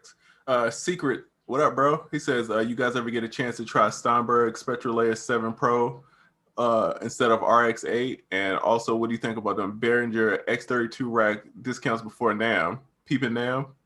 NAM is canceled. Man, yo, NAM is canceled. First of all, you named everything in your thing that I had no idea about. Same here. I haven't used any of that stuff at all. It all sounds very awesome. And now after the show, I'm gonna have to get my Google and YouTube on to check out some of the stuff you're talking about. But as Trizz pointed out, NAM is canceled. But did you think there would be a NAM? Oh no, because it's too many people. It's too many. I didn't like how many people so it was then. Before all of the pandemic, it was a lot of people, and I felt uncomfortable. I definitely would feel uncomfortable now. Yo, right now, the only difference between 2021 and 2020 is the one. Yeah, that's it. At this current point in time, you know, just because the calendar changed does not mean that things reset themselves. It's still 2020 style in terms of conferences and things like that. So I'm expecting NAM to be canceled. I'm expecting South by Southwest to be canceled again. I'm expecting everything to be canceled, honestly, up until November. And to me, that is being optimistic. Oh yeah. There will be a few people that will try to have live things, and they'll be successful, but there'll be a twist to them. Like you saw the comedians do the drive, kind of like the drive in comedies. Like it'll be people doing smart things just to get back out there. But as far as like returning back to normal, bruh, in my mind, that's a 2022 thing. That's facts. We'll see. I think the samples that need to be cleared are those which are in loops. Let's see. Is it necessary to clear a sample that has already been choked by Effectrix? Good luck with that one. It's people out there, dude, that will tell you. You can play that game. Good luck with that. I'll tell you. I'll tell you two things. As a person that has played that game and won, I've done it too. It is possible. As a person who has been hired by labels to identify samples because of my sample knowledge, people have lost. Oh yeah. Because I'm not the only person out there like that. Hey, listen, man. Go with God, as they say. I'm telling you, the last few producer decks that I filled out, they will ask you, did you use Splice? Did you use our output? What patch did you use? You have to be super specific, because if not, they're coming for you, bro. Because you have to screenshot that your account, your monthly joint. You know what I'm saying? Oh yeah. Yeah, the fact that you actually legitimately exactly the sample or part of the so I would be careful with that. I wouldn't just be out here sampling thinking like, oh, I only sampled this much. You know what I mean? Yeah. We'll see. Hey man, that's a deadly game. I've been playing it for a while though. I've been pretty good at it, but that's right. It's dangerous. Diego says ATL no more. Hey yo, hit me up. Oh, and I gotta hit you afterwards, bro. If you still need another studio, I think I got a little setup for you. So I'll hit you. Oh, he coming out here? I'll hit you after. If you see me in a hazmat suit in the studio, you know what it is. I'm out here grinding, but still, still safe. He got a whole windshield on his face, man. Be out here looking like I'm over here cleaning up oil spill. Oh man, somebody invited me to a session, man. I was too scared to go. I'm not gonna lie, I was too scared to go. And it wasn't even like a real session. It's kind of like, hey, let's just come and hang out, join. I was like, nah. So now let me ask you, young Trizz, let me ask you this: for the right project, right bag, just a guaranteed type of situation, would you go to a 2-day session? I'm gonna be like how I'm in a barbershop. I'm in a barbershop masked up, like people looking at me like I'm crazy. I'm like, I don't care. I would have to take all the precautions, and I got a family, you know what I mean? So I gotta be extra careful, man. So this is like, it would have to be a bag. If the bag was enough, I would consider it, but I'm still gonna be extra cautious, bro. And try to do everything I can to kind of prevent, any kind of stuff. Fact. I would have to agree with you. Here's a question. Do you need to travel to network and collab? If 2020 has taught you nothing else, it's that you do not. Okay, let me bring that back. Because of That's 2020, right. even more so now, you do not have to travel to network and collab. But don't ever underestimate the power of an in-person session. That's right. I'm not saying that being in person is terrible right now, because being in person, especially with someone for the working together for the first time, it cuts the line on a lot of stuff. Like building chemistry with a person, you can go back and forth over the internet, and you can build a good chemistry with a person, but nothing compares to actually being in the studio with a person or people and collabing and working on something and meeting new people. Don't get it twisted. But don't let that be your excuse to not network, to not collab. Because if, like I said, if 2020 has shown you anything, there are a million ways to skin that cat right now. That's right. You know what I mean? Between Zoom and it's so much software and technology out there that not at all. If you live in Siberia right now, you could be the most popping That's producer facts. in the world and work with a million people, as long as you utilize the tools that we all have right in front of us. And that tool, in case you don't know what it is the very same tool you're watching this podcast on. That's like, bro, I don't know what it is about Sweden, but all them producers, bro, they be cold and they be getting these plays. They be out here, bro. The loop guys, bro, I don't know what it is about over there, bro. They all be fired, dog. I be like, how is it a cut? I feel like they just all go to school and they just all learn how to make beats. Because every guy I meet from Sweden that does loops, they be super cold, dog. I'm like, bro, how is this happening? They're incredible, and dog. they be at the crib in Sweden sending loops and be getting these placements off, dog. So I mean, it's no excuse. You know what I mean? You got everything, in front of you. Just gotta figure out how to finesse the system. Shout out. Okay. Yes. Shout out to the Swedes. That sounded racist, but it was not. Shout out to the Swedes. So these two questions are kind of, I think we can answer them all in once. He said, Slim Trill says, so if you get a sample and chop it crazy, it still needs to be cleared. And then Smoking Aces says, why do you have to be specific if you're using a royalty-free sample? So I figured we could do those both kind of, you know what I mean? Okay, cool. So the first one, if you get a sample and chop it crazy, does it need to be cleared? Well, if it's a sample that needed to be cleared in the first place, like I said, depending on how you chopped it, you can say no. But as Trizz pointed out before, and I've been through the same situation, then people gonna ask you if you used a sample. You could say no, but somehow I don't think the questions are gonna stop there. Oh yeah. You're gonna have to provide some type of proof. In this day and age, I don't really know. And if it's something that did need to be cleared in the first place, you really gotta chop it crazy. And it's a dangerous game. It's really a dangerous game. It depends on who you're dealing with, the label, and who's asking. And the second question was, go ahead. So it's like, do you want to play that game? Because if you don't clear it, if you clear it up front, you might have to pay some. But then it's most time they're gonna work with you. If you don't clear it and it comes out and then they figure out, they taking bad business, 100% of that bad boy. You know what I'm saying? So it's like you said, it's a fact, and they're gonna wait too. Oh yeah, just like how RIP Juice WRLD. But you saw how they did that whole situation. They waited till the record was number one, and then they sued everybody. You know what I'm saying? So it's like you got to be careful. And sometimes you can get away with it, but it's one of those things, man. I don't know if I would play that game of risking it all the time, because they're gonna come for you, and it's dangerous. The worst thing you could do is catch like a hit record, and then figure out they're gonna snatch 90% of your publishing from that hit record.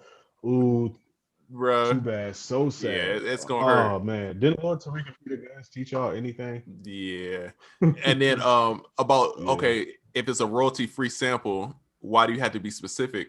I'm not a lawyer, right? But my understanding is the terms and conditions of that site, what makes it royalty-free is that you're a patron of it, right? Because if you got it off of some random website and downloaded it, right, it's not royalty free to you because you don't have that license. You get what I'm saying? The license is because you purchase it, that allows it to be royalty free.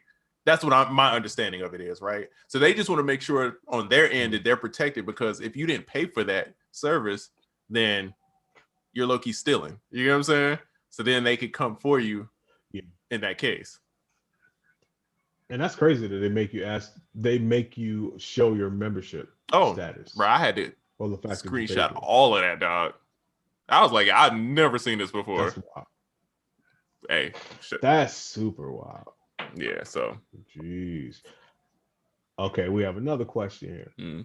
What are your thoughts when it comes to people saying that certain synths sound dated or certain sounds are dated? I think that's true. A lot of sounds, and especially a lot of synths, are dated. I mean, if you think about what gives some music a vintage sound, it's because they're using a vintage synth or vintage synth emulation. For instance, if I hear some Rhodes from the DX7, I'm gonna think early '90s R&B or late '80s R&B, or something like that, because it's just gonna have that sound. So I mean, that is a real thing. Yeah, certain synths do sound dated. And dated is not necessarily a bad thing. Dated just means indicative of a certain era. So if you're going for that type of flavor or that type of vibe, exactly. So you may want to throw that type of flavor, that type of vibe on whatever you're doing, and that's when it helps to have things that sound quote unquote dated. Yeah. Thanks. I can't tell. Umami Tsunami, what up? Tsunami in the building. Guy hit you with the air horns. What up? Okay, what up? So here's some insight on the whole Swedish being super crazy at production. We see Sweden's art grants are crazy. The push of arts over there is heavy. That makes sense. And then Clouded says after junior high school, they pick what they want to study in high school. That's why they're so good and young instead of Americans waiting for college. Bro, I'm telling you, it's everybody that I've ever heard of, especially like pop producers like Bloodshot Avant, Max Martin. All of them are from that. I don't know if they're Norwegian or Swedish, but they're that sort of area, and they're all cold. Yeah, that's wild. They super dope out there. Man, good insight, man. Thanks whoever wrote that. Yeah. Someone says, "Oh, I got one. Is a good microphone or post processing more important for sample making?" It depends on the type of sample that you are making. Because for me, there are when I'm doing certain samples, I think for me the majority of the time is the post processing. Because a lot of times I could hear something like out in public and I know I want to sample it. And I may not have a great mic with me. Honestly, I'm not going to have any mic with me these days, but I could record it on my phone and it's not going to be the best quality. But in my mind, I see the outcome. I see what I'm going to do to it. And I see or hear rather in my mind what I want it to be. Therefore, having a great microphone in the beginning does not play a part in how I see it turning out in the end, because I can do so much in the post processing, and I am a big fan of imperfection. I'm not out to make a lot of stuff that's going to sound great or I hate to use the words sound like sterile and clean. I'm not going for that a lot of times. So a bad mic or something that's imperfect, which is the reason why I use mangled tape and broken tape machines, is because that's my personal flavor when it comes to sound. So for me, I'm going to say it's the post processing. Thanks. Just Be Man No DJ says Breathe by Fabulous is a perfect example of sample clearance. Dude, bruh. Tramp. Oh, super Tramp. Bruh. Oh my God. Oh my They God. took all that publishing. They took all of that publishing. Yeah. Gabriel says, why make sample-based production then? Sounds like too much trouble. You never plan on releasing it, then things get leaked, hence Niki. I mean, how many times have we heard this situation happen? Yeah. It's like Mac Miller and then this. And that was like that is the only times I know. Yeah. Um, I mean, it is. I'm not a big sample based guy, but you know. I am, but I never cared. I never. Right. I'm not gonna say I never. I never did because when I was out doing the placement chasing and all that, even being a sample based producer, maybe 50, 40% of the time, I just never cared. Anytime I got a placement that was sample based, it just upped the resume and opened more doors to where I could get placements that weren't sample Right. based. I kind of, That's I facts. just kind of used each placement and each beat as a stepping stone, not as the something that's just going to generate a whole lot of money for me. It's Right. kind of just being strategic, but I could see why someone would be like, "Nah, I never want to sample a song. That's stupid."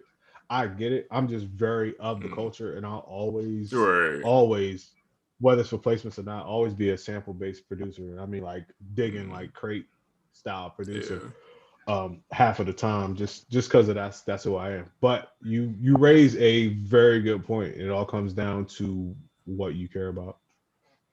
And here's the thing that nobody, I mean, I feel like it's not obvious, but like they work, bro. Like look at Hitmaker. Hitmaker took Diddy's formula of I'm gonna take a sample that people recognize, I'm gonna flip it, and it works. That formula never will fail. That 20 years from now, it's gonna be some producer who's gonna be taking all our records that we love, like they're gonna be flipping Soldier Boy records and then making these like random kind of whatever the vibe is 20 years from now, and they're gonna kill it, bro. Because it's nostalgia, which is something you can't. It's worth it. It's worth paying for. You can't replace that. You know what I mean? So. And what if that sample based beat or those sample based beats get you something like a Grammy? Oh yeah. Does it even out then? I'm not against sampling at all. It's just not my first thing. I don't go looking for a sample first. I'm always like, all right, let me play something. Let me make a melody. That's like what I'm thinking first. And then it's like, all right, if I can't come up with nothing, all right, let me look through some samples. You know what I mean? So that's, but you know, to each his own, man. But I wouldn't, again, like you said, I wouldn't let that stop me. You know what I mean? I done got denied sample clearances and I still sample. And that would hurt. I'm still sick about that joint. Facts. I have yet to be denied. Yet. Yeah, of course I would find the one person that's gonna deny me. Oh yeah, you did a good job. You found that early too. I feel bad for not being able to help you too. Oh yeah, no, I figured it out. Yeah, when you called on me, no assistance. First of all, people don't know.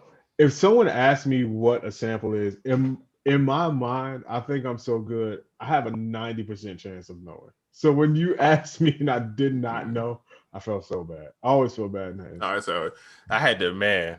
It took me like 4 or 5 days to find a sample of all 8 hours of trying to find a sample, going through everything because I lost my hard drive too.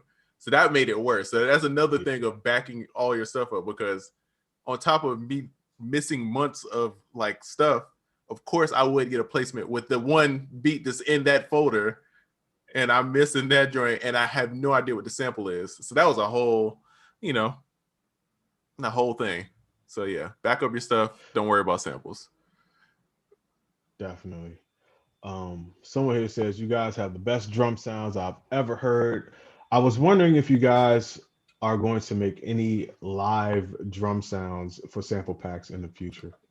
At soundoracle.net, we will actually in the not so distant future, man. Me, realistic, and shout out to the homie Marco. We got something cooking up, so stay tuned. Yeah, get that. Get that one, because I don't know if I don't know if I'm appreciate gonna you. do it. So Get go get that. Go get that. I ain't got no plug for you on that one. Got that. Got that. Let's see. Do awards like Grammy set you as an industry producer? No. I think working in the industry sets you as an industry producer. Yeah, your reputation makes you more of an industry producer than anything else. The Grammys is like it's like sprinkles on a cake. It's like if they're there, they're cool, but you don't have to have them. You know what I mean? It's kind of like, all right, cool, it's great. It does add money to your. If you got a Grammy, nomination or winning, I'm sure it boosts your prices up. You could tax a little bit, but other than that, Oh yeah, the opportunity. Yeah, you get more opportunities. Yeah. Other than that, I mean, I know people that's some of the coldest people I know are super low. You would never know who they are, and they steady working. And if you walk past them, you never knew who they were. And they're the most musically talented people that I've ever seen. Facts. So, you know. Facts. Super low. We'll see. I sometimes wish I could use movie samples. Yo, you want to talk about people who don't play about their samples? Yeah, I don't know. Look, I don't know about all that. I'm a sample-based producer. I'm like, all right, you keep playing around if you want to, bro. Yo, we got to give a award to Tim and Bob because they went through that. What was that movie? Oh. Crouching Tiger, Hidden Dragon. They had multiple hits off of that that same soundtrack. I was like, yo, how crazy is this?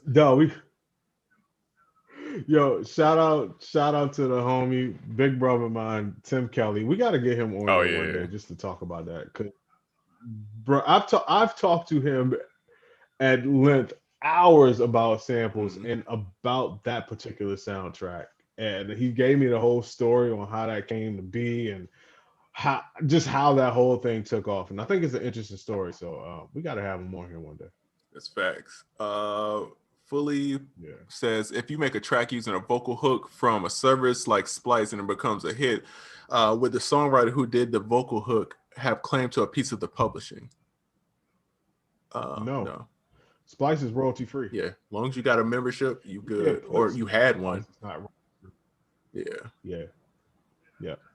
Yeah, that's the whole big draw to Splice is that it's royalty free. Yo, but you know the thing that, and that's not what he's saying, but like people, I feel like are so concerned about publishing, bro.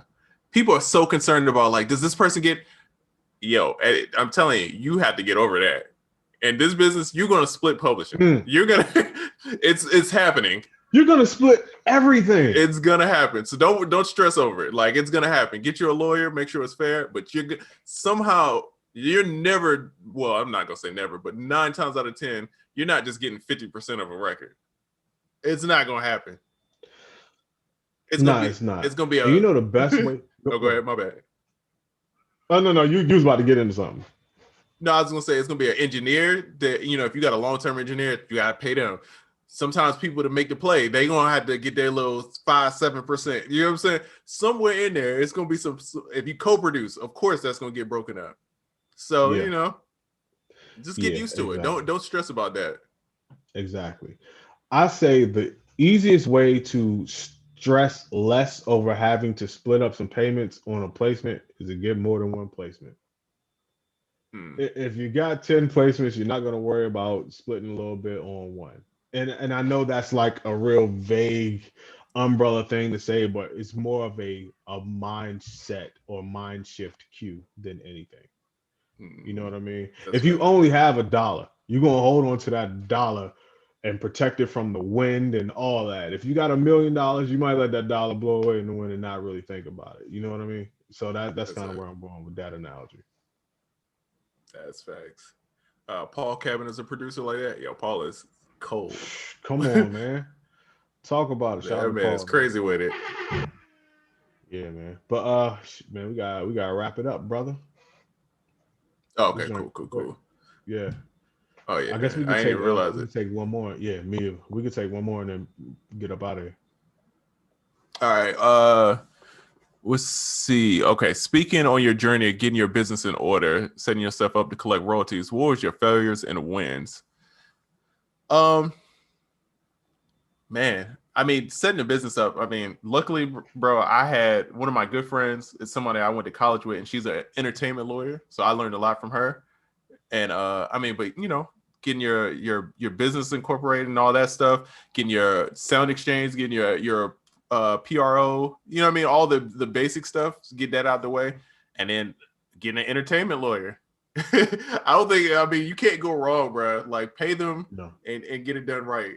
That's what I feel. That's a fact. What about you? Key term entertainment lawyer, because a lot of times people say get a lawyer, and it's not the same. An entertainment lawyer is what you need. A real estate lawyer is not what you need. A public defender is not what you need. You need an entertainment lawyer. With me, as far as the failures go, in the beginning, it was It was all failure. Do you remember my first website or attempt at a website or something like that? Oh yeah, I remember. I Bro, remember. I can't even like pinpoint like single failures. It was so many failures in that span of time. From getting the wrong platform, not knowing how to sell beats, losing customers due to bad customer service because I couldn't keep up with the influx of new customers and just not knowing my way around. Um, More failures than I wasn't ready for that question. Honestly, more failures than I could sit here and list. Um, but on the flip side of that, as far as the wins, was being cool, calm, and collected and figuring it out. Yeah, just figuring it out and growing. The business, fortunately, knock on clouds or whatever, has grown every year since its inception, and I do think that that is a really big win.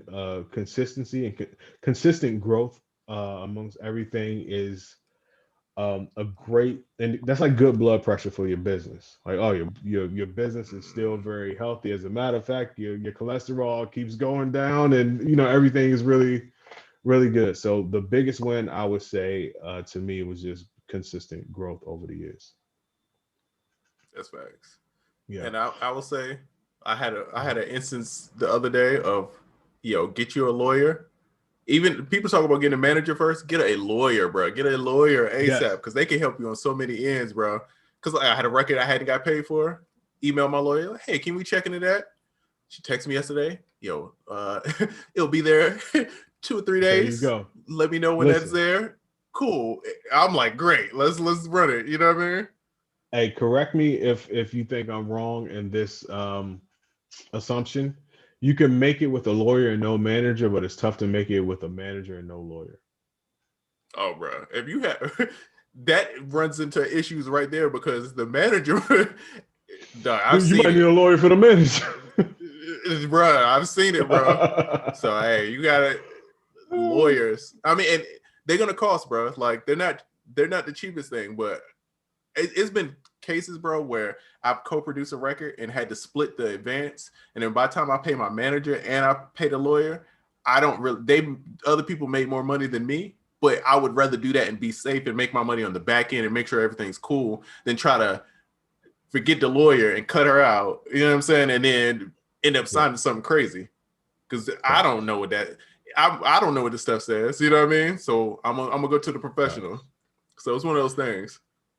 Facts. One of the biggest takeaways from today's show, I would say, is become comfortable with paying people. If you want, the more success you want, the more people you're going to have to pay, and the more you're going to have to pay them. So you might as well become very, very comfortable with paying people. And so before we get out of here, bro, I just wanted to say, I think that we should do a clubhouse room or clubhouse discussion one of these days, like an unquantized jump. Yeah, that'd be I fun. think that'd be dope. I'm gonna do one with realistic. We talked about that. We're gonna do a few things, but I think it'll be cool because we get on here, and while this is the most interactive in terms of podcasts that I've ever seen for Right. our community, this is the most interactive. People get to ask questions and communicate with each other and communicate with us. I think that's dope. The next level of that would be bringing people up to the stage so they could talk and we could actually talk to them. I think we should do that in the future. If y'all think that that's a dope idea, spam some hearts. Okay, the hearts already started coming through immediately. I think we might have to And do that, and fairly easy. and you know the new thing that is going on. You know what I'm talking What? about? The new No. thing, the new thing. You know what I'm Oh talking yeah, about? okay, okay. Yeah, So yeah. so I put the voice in there. So we could do some yeah. Okay, So yeah. okay. Yeah. Yeah, we're gonna rap about that. Oh, by the way, because I gotta get my clubhouse stats up. Today was like my first official day on that joint. I'm Sound Oracle on Clubhouse. Everybody, after you get off here, go follow me on Clubhouse, please. Yes, sir. I'm Trizza. It's Triza, and you in there. Yes, indeed. Yes, indeed. But I So don't know about you, what plugs you but got? Man, listen, soundoracle.net is still going down. It's the beginning of the year. We still want you to be awesome. I am just going to leave the total bundle at 90% off. A lot of people are benefiting from that. I'm getting a lot of emails back. People just being grateful and really appreciating the package. Every single sample pack ever put out by soundoracle.net in one total package for 90% off, because I believe if you're going to go the extra mile to cop everything in one big grab, the least I could do is give it to you for the least I could give it to you for. So 90% off for the total bundle. And don't forget, check out the art of beat mixing and the art of vocal mixing, because 2021 is not the time to be out here with bad mixes that will keep you from getting good placements. You heard? Big facts. And What go you got, to brother? theyoungproducerkid.com. I got some new stuff dropping 2-3 weeks. You know what I mean? But you know, and bro, until you said it, I forgot. I hadn't even took off. I haven't changed my total bundle since Black Friday. Bro, I still got hella stuff discounted that I need to switch back. I have not even. I've been doing other website like updates and stuff. I ain't even been thinking about that. But yeah, y'all want some loops, some MIDI, you know what I mean? Go to the producer kit, then go to Sound Oracle. Then once you go to Sound Oracle, go back to the producer kit and just keep going like that. You know what I mean? And then you good. Back and forth.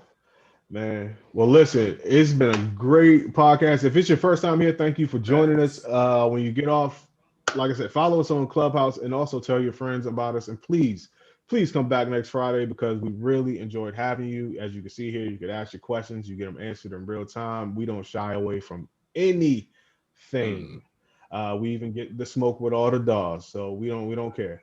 But anyway, it's been another episode. He was setting me up. It's been another episode of Unquantized Podcast, and we'll see you next week.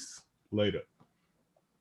Oh, and James Smith. Hold on, I'm gonna answer this one question. He says, "I keep reading the kick drums at 808 should be in mono. Is that true?"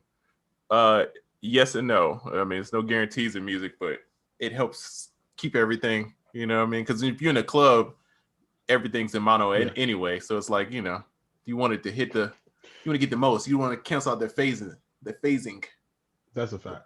I even gone as far as to with certain 808s and kicks, I put certain frequencies in mono, like everything below 200 or everything below 120. That'll be in mono, and the rest of it just kind of do what it do. I've done that a lot thanks to utility and Ableton. All right, guys. If we didn't get to your question, please, ask it again.